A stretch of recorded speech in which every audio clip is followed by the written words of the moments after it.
Berjumpa kembali di dalam program Sahabat Sabda Bapa Surgawi. Hari ini kita akan melihat satu kebenaran Tuhan di dalam kitab Nahum, pasalnya yang pertama ayat 7 dan 8. Demikian firman Tuhan. Tuhan itu baik. Ia adalah tempat pengungsian pada waktu kesusahan. Ia mengenal orang yang berlindung padanya dan menyeberangkan mereka pada waktu banjir.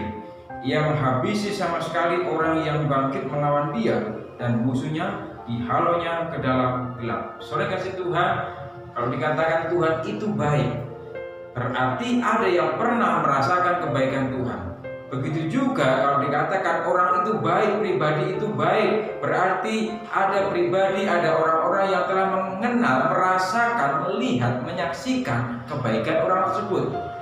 Kalau dikatakan Nahum berkata Tuhan itu baik, saya percaya berarti Nahum pun sudah mengalami, sudah melihat, sudah menyaksikan, sudah bertemu dengan kebaikan Tuhan itu, sehingga dia bisa berkata Tuhan itu baik. Saudara kasih Tuhan, kebaikan apa yang telah dirasakan oleh Nahum? Mungkin juga selama ini kita sudah merasakan kebaikan Tuhan, tapi kita tidak menyadari sesungguhnya hal itu adalah berkat Tuhan, pertolongan Tuhan, kebaikan Tuhan. Oleh sebab itu dalam konteks ini, apa kebaikan apa yang telah dirasakan oleh Nahum, begitu juga mungkin juga kebaikan itu sudah pernah kita rasakan sampai hari ini. Yang pertama di ayat yang ke-7a dikatakan Tuhan itu baik, ia adalah tempat pengungsian pada waktu kesusahan. Rupanya ada kata pengungsian, rupanya ketika ada seseorang itu mengungsi berarti sedang ada persoalan, sedang ada bencana, sedang ada musibah, sehingga kondisinya tidak menentu, kondisinya tidak stabil, kondisinya tidak baik. Akhirnya dia mengungsi, dan ketika orang itu mengungsi ya di satu tempat, pasti pemerintah setempat pasti bertanggung jawab terhadap kondisi mereka yang berada di dalam pengungsian, sehingga kebutuhan hidup mereka tercukupi, makan minum mereka tercukupi, segala apa yang mereka perlukan pemerintah berusaha mencukupinya. Oleh sebab itu saudara kasih Tuhan, saya melihat di sini rupanya Tuhan itu adalah tempat pengungsian. Orang yang mengungsi itu berarti butuh perlindungan, mencari tempat yang nyaman, sehingga dia merasakan suatu aman, kondisi yang aman, meskipun fakta sebenarnya kondisinya sedang tidak aman. Oleh sebab itu saudara yang kasih Tuhan, mari kita menjadikan Tuhan sebagai tempat perlindungan. Apapun kondisi kita, apapun yang kita alami, marilah kita menjadikan Tuhan sebagai tempat perlindungan dalam seluruh kehidupan kita, aktivitas kita, setiap apa yang kita kerjakan, setiap apa yang kita lakukan, sehingga dalam kondisi apapun kita boleh merasakan aman, kita boleh merasakan satu ketenangan. Yang kedua, saudara kasih Tuhan, masih di ayat yang 7 bagian yang B dikatakan ia mengenal orang yang berlindung kepadanya. Rupanya ketika orang-orang ini, ketika si Nahum ini, dia datang kepada Tuhan, menjadikan Tuhan sebagai tempat perlindungan. Rupanya jika dikatakan ia mengenal, berarti Tuhan mengenal pribadi, setiap pribadi ataupun mereka-mereka yang datang kepadanya untuk berlindung.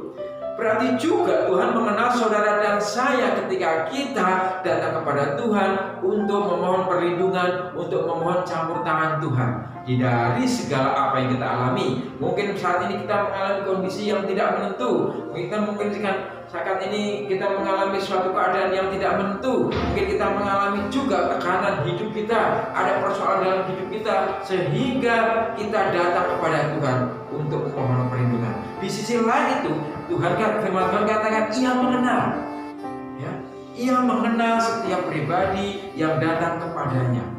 Saudara kasih Tuhan, mengenal dalam ini berarti mengenal dengan betul, mengenal tahu kondisi setiap orang yang datang kepadanya.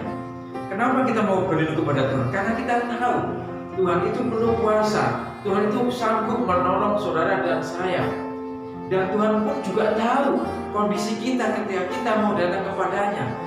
Tuhan tahu keadaan kita, sehingga setiap orang yang mau berlindung kepadanya, apapun kondisinya, apapun keadaannya, Tuhan tahu. Kenapa Tuhan tahu? Karena dialah yang menciptakan saudara dan saya. Karena dialah menciptakan manusia. Sehingga apapun kondisi manusia itu Tuhan tahu. Seperti seseorang menciptakan suatu alat ataupun kendaraan, ya, ketika ada satu kerusakan, yang menciptakan alat tersebut, yang menciptakan kendaraan tersebut, pasti dia tahu letak kesalahannya, letak hal sehingga tidak berfungsi, letak kerusakannya, sehingga dia tahu, oh ternyata kondisinya seperti ini, alat ini tidak berfungsi, kendaraan tidak berfungsi karena ada sesuatu yang gak beres. Demikian juga dalam kehidupan saudara dan saya.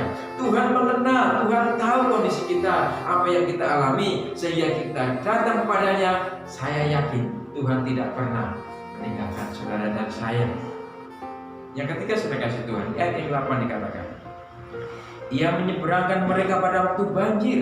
Ia menghabisi sama sekali orang-orang yang bangkit melawan dia, dan musuhnya dihalaunya ke dalam gelap. Saya melihat di sini ada satu tindakan yang Tuhan lakukan bagi orang percaya, bagi orang-orang yang datang kepada Tuhan, bagi orang yang berlindung kepada Tuhan. Karena Tuhan mengenal saudara dan saya, sehingga dia mau bertindak. Karena Tuhan mengenal pribadi Nahum ini, sehingga dia bertindak. Apa tindakan Tuhan? Dan menyeberangkan mereka pada waktu banjir. Ini fakta nyata. Bahkan juga dikatakan ayat selanjutnya itu, ya, ia menghabisi, ia menghalau. Berarti menjauhkan persoalan itu, menjauhkan kesulitan itu dari kehidupan mereka.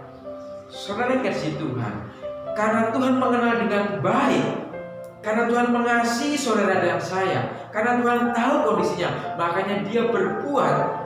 Di mana letak persoalannya, di situ Tuhan hadir, di situ Tuhan ada untuk menopang, untuk menolong saudara dan saya. Saudara kasih Tuhan, apa yang menjadi persoalan kita pada saat ini? Ya, yakinlah bahwa Tuhan itu baik. Kebaikannya sudah terbukti. Ia adalah tempat perlindungan bagi orang percaya. Ia mengenal saudara dan saya. Ia mengetahui kondisi saudara dan saya.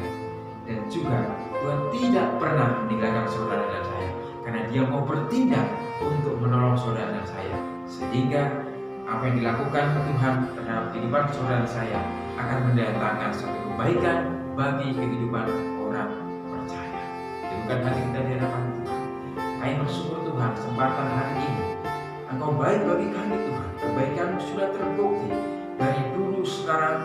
Kami boleh melihat, menyaksikan kebaikan Tuhan dalam kehidupan kami, bahkan juga umat Tuhan pada waktu yang lama. Karena kami percaya Tuhan, hal itu juga akan Kau nyatakan kepada kami, dan Kau akan bertindak bagi kami, mendatangkan kebaikan bagi kami semua. Terima kasih Tuhan. Inilah dan harapan kami dalam Tuhan Yesus, kami mengucap syukur dan berdoa. Amin. Salam saudara kasih Tuhan. Kiranya Tuhan memberkati kita semua. Haleluya. Salam saudara yang diberkati Tuhan. Apabila Bapak semua diberkati dengan Tuhan melalui program Syabas, Ibu bisa like, subscribe,